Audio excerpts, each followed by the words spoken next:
وہ جو اقبال کہتا تھا وہ درست کہتا تھا، میرے عرب کو آئی ٹھنڈی ہوا جہاں سے. یہ خطہ ایسا ہے جس کے خمیر میں عشق مصطفیٰ ہے.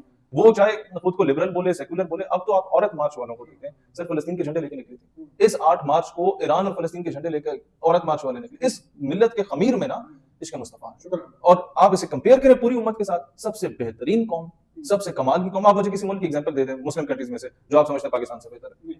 میں دے نہیں سکتا. اور مجھے یہ بتائیں کہ یہ جو ایٹم بم ہے اللہ نے ہمیں دیا ہے، تو ہمیں تو ایک دیش کہتا ہے کہ پرمانو دیش ایک بدماش کے ہاتھ میں، پرمانو ایٹم جو ہے وہ ایک بدماش کے ہاتھ میں ہے، تو اس سے ڈرو. تو اللہ نے یہ ہمیں بڑا سوچ سمجھ کے نہیں عطا کیا کہ کسی ملک کے پاس جانا چاہیے، کیونکہ جس طریقے سے ہم کردار پرمانو کا ادا کرتے ہیں، ایٹم بم کا کرتے ہیں، کہ ہمارے سے ملک ڈرتا بھی ہے. اور میرے خیال میں میرے ملک کا ہی جو ہے وہ فیلڈ مارشل ہے جو یہ کہہ سکتا ہے جا کے امریکہ کے اندر کہ ہم ڈوبے تو آدھی دنیا باہر جائے میں جائے تمہاری دنیا، اگر میں ڈوبا تو میری دنیا صاف ہے. یہ پچھلے سال مارکہ حق کے بعد ہم نے ایک سیمینار کرایا تو جن نام he was teacher of field marshal, تو وہ ایڈریس کر رہے تھے. تو ہی ٹولڈ اس کہ جب انڈیا نے اٹیک شروع کیا اور ہم نے رسپونڈ بیک کیا تو for the first time it happened کہ ہم لوگوں نے سیٹلائٹ سے چھپ کے آپ نے اپنی نیوکلیئر کوئی بھی چیز ایک جگہ سے دوسری جگہ لے کے جانی ہوتی ہے یا کوئی اکوپمنٹ لے کے جانا ہوتا ہے. کہتے ہیں اس وقت ہم نے سیٹلائٹ کی موجودگی میں کچھ شو کیا تھا اور اس کے بعد دشمن جو ہے وہ ٹرمپ کے گوٹو گیٹوں میں بھی گرا، محمد بن سلمان کے بھی اور دبئی کے بھی کہ پلیز جنگ رکوا دو، Pakistan can do anything at any time.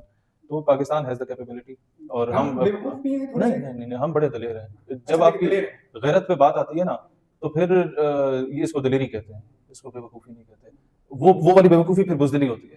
تو سر غیرت کی موت بہت عظیم موت ہوتی ہے. اور for the first time it happened کہ پاکستان اتنا دلیر ہو گیا کہ مولانا مسعود اظہر کے پیچھے آپ نے جنگ چھیڑ دی، حافظ سعید کے پیچھے آپ نے جنگ چھیڑ دی، جن کو آپ امریکہ کے کہنے پہ دہشت گرد بولتے تھے. اس بار آپ نے بولا بنیان المرصوص میں وہی آپریشن کا نام رکھوں گا جو جس مدرسے پہ اٹیک کیا تھا اس پہ آیت لکھی ہوئی تھی. کون کر سکتا ہے اس طرح؟ ایک تیر سے آپ نے دو شکار کیے. بہت مارا.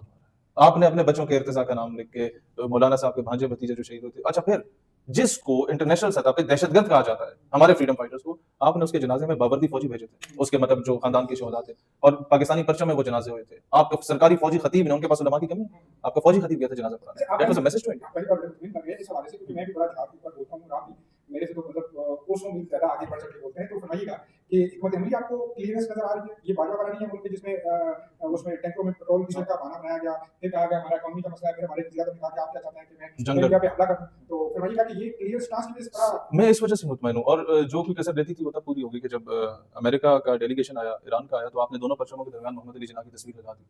آپ نے یہ پیغام ایک تیسرے ناجائز ریاست کو دینا تھا کہ یہ وہ شخص جو کہتا ہے کہ you are an illegitimate child of the West and the Muslims of subcontinent will never ever accept you. تو یہ کرنا، پھر نیتن یاہو کی برادری کی طرف سے، اس کے ملک کی طرف سے یہ کہنا کہ we want to be a part of this negotiations and we denied. ان کے صحافیوں نے کہا کہ ہم آنا چاہتے ہیں. ہم نے کہا سب کا ویزا ہونے لائق. بولے آپ کو تو ہم مانتے ہی نہیں، آپ کون ہیں؟ ہم آپ کی ریاست کو ہی نہیں مانتے.